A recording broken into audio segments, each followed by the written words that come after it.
IMF program is being in the news pretty much today. Well, the country's program with the IMF would now end on April 2. This is captured in a statement issued by the IMF after its board approved Ghana's completion of the fund program. But why the change in date, and what were the other issues it raised about Ghana's economy? George has more in this report. The IMF, in the statement after its staff completed the 7th and 8th review here in Ghana earlier this year, proposed April 3. However, in its latest statement, the fund is now proposing April 2 as the end date for the program. There wasn't any clear reason, only for the fund to say the program was extended by 1 year from August 30, 2017, and it would end on April 2, 2019. According to the IMF, it had to approve the waivers for some non-observance of targets because the government had resolved to tackle some difficult reforms. On the economy, the IMF board maintained that government must go ahead with those reforms that help to complete the program.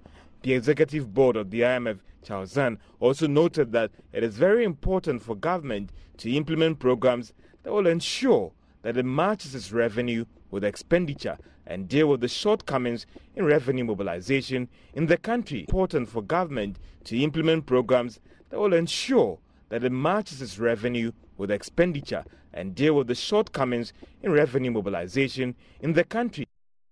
All right, so that was George bringing us that report. Meanwhile, the IMF board has released some $185 million to Ghana after the country passed the 7th and 8th review to complete the 3-year IMF program. This brings the total amount of funds disbursed under the program to $925 million. Let's make sense of all of this. Joining us via Skype is economist Courage Boti. Thanks for your time tonight. Let's begin, first of all, with a little education on why we signed on to the IMF program in the first place. Well, thank you, and very good evening to your listeners. So after 2012 elections, and we all know sizable budget deficits, inflationary pressures, currency issues.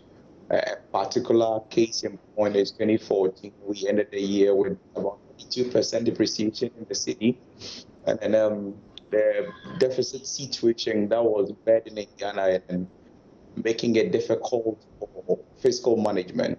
So the country resorted to the IMF, a balance of payment support, and then technical support to restructure our debt, bring our debt back to sustainable levels, and ensure currency stability, and then implement wide-ranging reforms that can bring the economy back to sound footing for sustained growth going forward.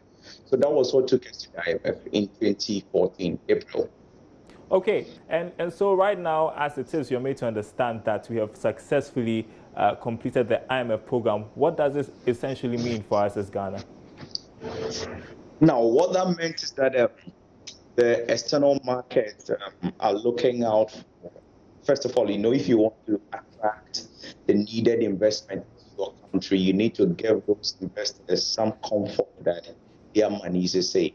If they're investing in local funds, by the time they are due for repatriation, the exchange losses will wipe away the whole interest, let alone the capital. Now, going under this program, the IMF has ensured that it sets you some fiscal targets and then some other quantitative targets, and then you are expected to achieve them. Now, if you read the statement clearly, Ghana has largely met those quantitative targets and have missed a few. But the few that have been missed also looks like legislation and steps are taken to regularize them in the future. And so if you see the fiscal performance over the course of the program, yes, there was a blip in 2016, but largely we came back on track post-2016 election and are ending the year putting legislation that's supposed to have fiscal deficit with up to 5 years and 5%. We have inflation trending down sustainably, the peak of 19.2% all the way to where we have it now, 9.2% within our target band. We are running a primary surplus I mean, for the 2 years continues. And then our external accounts are also looking good and have improved over time. Now, this should give you basis for sustainable fiscal and then macro management going forward. And that the good news out of this is that if you're able to sustain this over time, foreign investors who are the greatest suppliers of infrastructure projects in our country would have that confidence to stay with you long. I guess all of these play a role in why we got a sizable demand. The Eurobond that was issued, I think, this week, and then of course all the other good things that have happened in the economy over time. So sustaining this and going forward will mean that you have built confidence in the economy that foreign capital can thrive on, and then that will create the needed jobs that we all need for accelerated expansion. And we've heard government say that they are going to try to sustain fiscal discipline, but I guess we've mentioned that we have passed the IMF test, but I guess that the real test begins right now as to whether or not we can be able to maintain that fiscal discipline.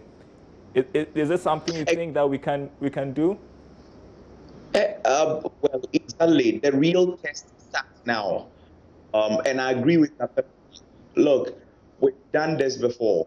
This is not the first IMF program that I have entered into and completed successfully. We've had several IMF programs, all of which we passed extinction. But then after that, you always go back to the old rhetoric, where election year messed things up again. Election 2020 spending. I think the reason also investors are not too confident about all these topics now and then are not rushing back to our local bonds now is because we've seen this before. Now it is up to us now to sustain the gains we have made and then prove to the external market out there that we can build our own. And unlike other programs, this one came with a lot of legislation and regulation that are an institutional reforms that are supposed to anchor it going forward. Our expectation is that going forward, we will see this level of engagement to fiscal management sustained through.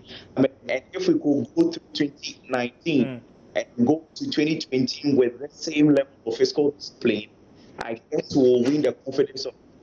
And then post 2020, after elections, when there are not in slippages that would alter fiscal outlook again, and you give confidence to foreign investors to come to your economy in their numbers. That patience is what we need to sustain going forward. All right, thanks so much. I can't say for now. Legislation show they are good plans, but I can't say for now if we don't stick to it. We'll have to see how government sticks to this agenda going forward. Thank you very much, Kari Boti, for that perspective on the IMF program as we have successfully completed the program. And that's subject for our poll tonight because we've been asking. You heard Kari and I talk about whether or not government can maintain that fiscal discipline, because this is where the real test starts. So let's hear what you're saying on our Joy Business poll, of course, on our Facebook page, Joy Business. We are asking, are you confident in government's ability to maintain fiscal discipline after exiting the IMF program? A lot of goodwill there for government. 70% of you saying that you believe the government will really do a good job at maintaining fiscal discipline, whilst 30% of you say you don't think the government will maintain fiscal discipline. Remember that we are also entering into an election year, and that gets pretty challenging. So that's based on 94 votes in the last 4 hours or so. You can get onto our Facebook page and cast your vote as well. But there's a bit of optimism, as you can see, or that reduced to 69%. Well, there's a bit of optimism in the system concerning government's ability to maintain fiscal discipline as we exit the IMF program. So away from the IMF, let's tackle some other news stories. Funding infrastructure will be top on the agenda during the discussion at the 4th edition of Where to Invest in Africa report breakfast meeting to be held in Accra. Now, even though Ghana's economy as it is now will not be able to generate enough revenue to solve the infrastructure challenges, the upcoming edition will explore where and how to find these funds. Here is the head commercial, corporate and investment banking at First National Bank, Victor Asante, who says focusing on infrastructure is one sure way to develop the nation. We're a bank, and at the center of our activity is what's happening on the larger economy. So it's important that we research and understand what is going on, where the trends are going, and therefore to be prepared for the specific areas that countries and companies and corporates need to focus on.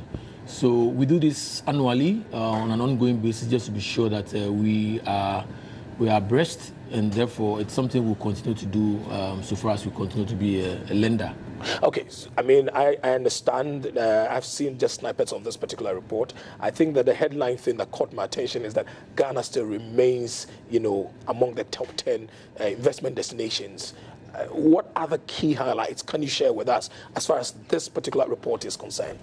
Well, as always, it brings out the themes, the emerging themes, and so on. And in this particular year, what we discover is that there's a lot of focus on infrastructure in Africa as a whole.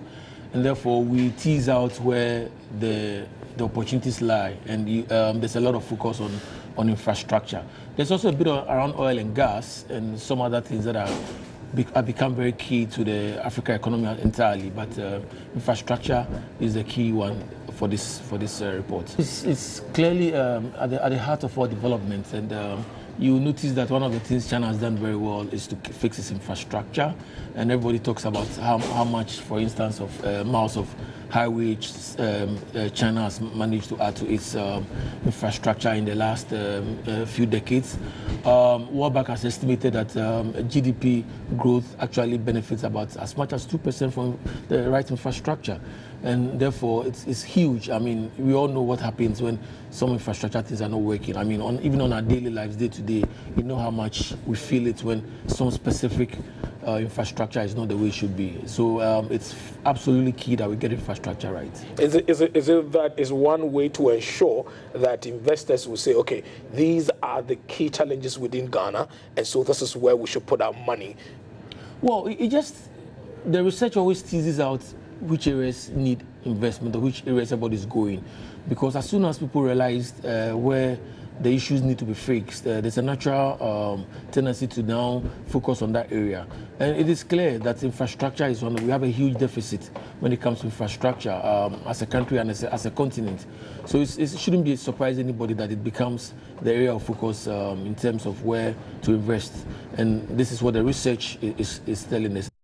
All right, so my colleague Norvan Akwahe was speaking with Victor Asante of First National Bank, or the Where to Invest in Africa report. It will also assess the economic outlook and investment opportunities in Africa, with significant changes in the top 10 African nations to invest in, as well as some warnings for the future economic outlook across the continent. That event is taking place on Tuesday, the 26th of March at the Movenpick Ambassador Hotel at 9 a.m. You're still watching Business Live. Now, oil and gas exploration works on the Voltaire Basin by the GNPC and its partners are nearing completion. Environmental Protection Agency says it will take about 6 months for the data to be analyzed in China. Head of petroleum at the EPA, Kojo Agbeno Afunam, says onshore oil blocks may be allocated after analysis of the report next year. Currently, they finish with the project, but then it will take them some time to do the analysis of the data that has been gathered. And then they will come out to let us know whether they have found all these systems, that the system that I've talked about, whether we have it. And then once we have it, then they can now look at when they can open up the area and divide it into blocks. That will be the work of the Ministry of Energy and Petroleum Commission to do. So exactly what are some of the footprints that they are likely to leave when it comes to environmental disturbances?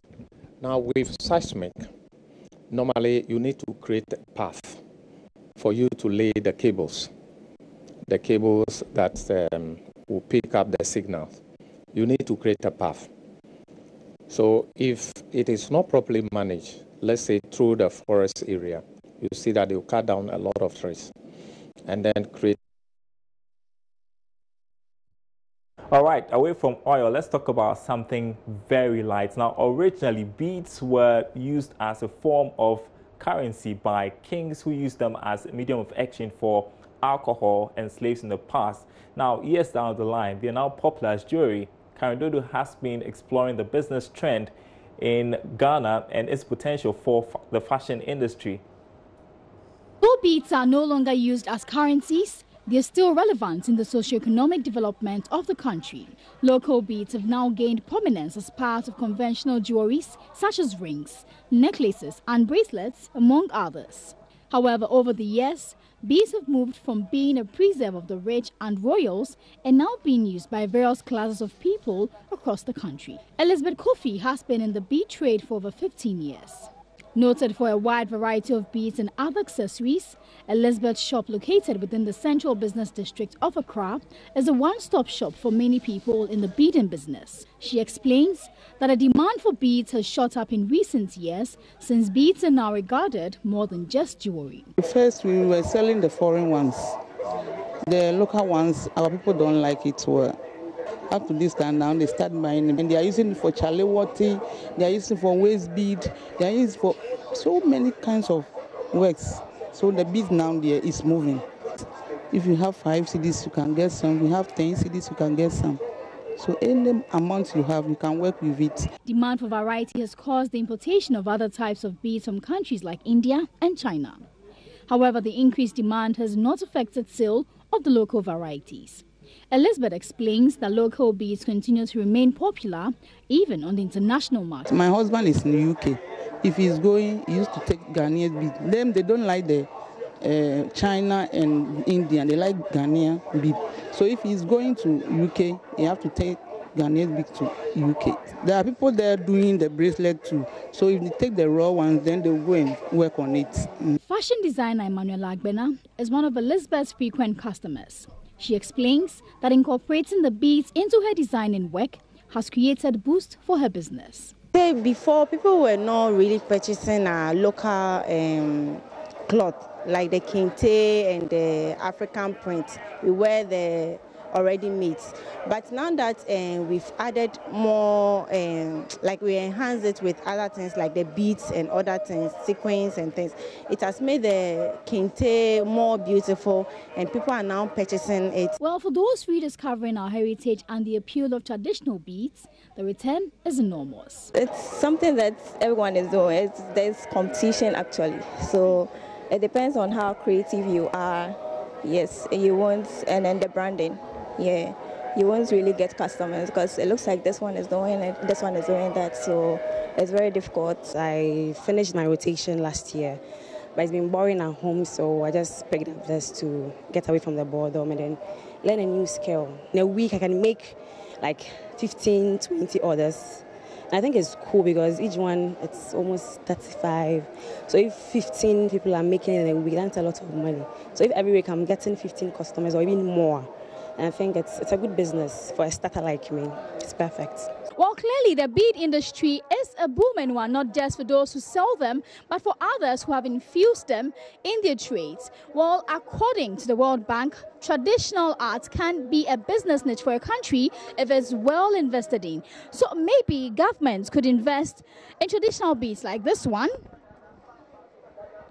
so that it can help Ghana gain a name on the international market through our beads. Reporting here from Makola in Accra, Karen Dodo for Joy Business. And that was our Ghana Month feature, putting the spotlight on our heritage and celebrating our culture as Ghanaians. Now, to some worrying information, 90% of Ghanaian farmers are getting poorer by the day due to the lack of alternative means of wealth creation.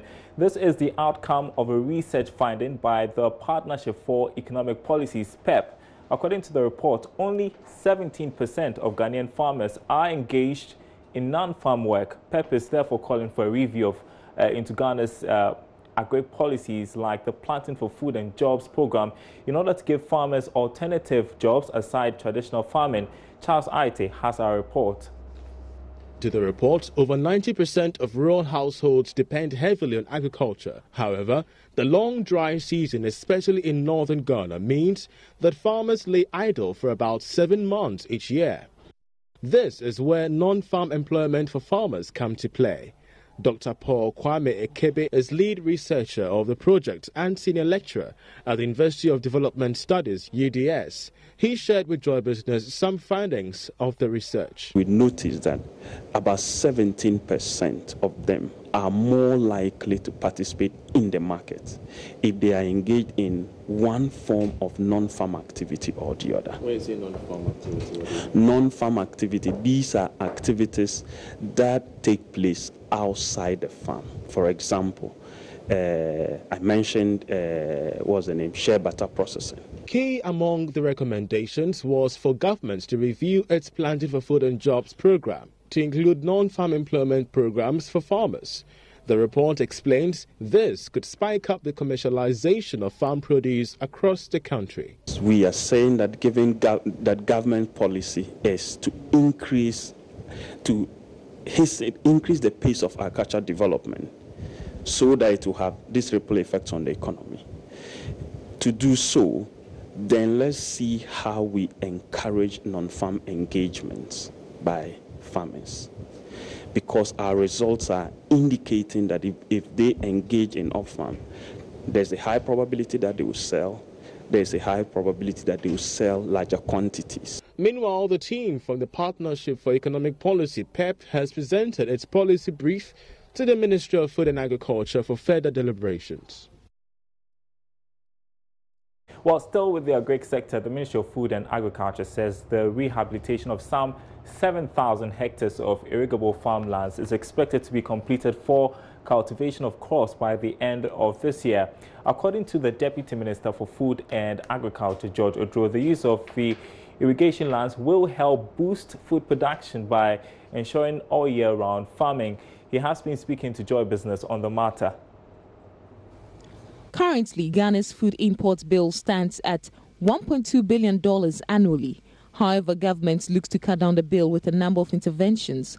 According to the Deputy Minister for Food and Agriculture, George Odro, a contract has already been awarded for the rehabilitation of the Tano Irrigation Dam as well as the left bank of the Volta River.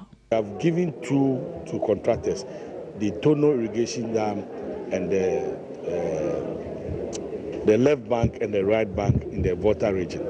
Now the left bank and the Tono have been given already, and the right bank is going to be signed maybe next week. And when it is done, they are going to produce 7,000 hectares of available land with irrigation facilities for production of crops, either maize or vegetables, what have you. So when that is done, it's going to increase the yield of the crops, which will be particular for that area. So it's a new step the ministry is taking just to increase the yield of our farm produce. The rehabilitation of the irrigation farmlands, according to the Deputy Minister, is expected to be completed by the end of this year. And that's our program tonight. Thanks for watching. As always, you can get more news on our website, joybusinessnews.com. My name is Darryl Kwao. Thanks for watching Business Live. Tonight, we are back same time tomorrow.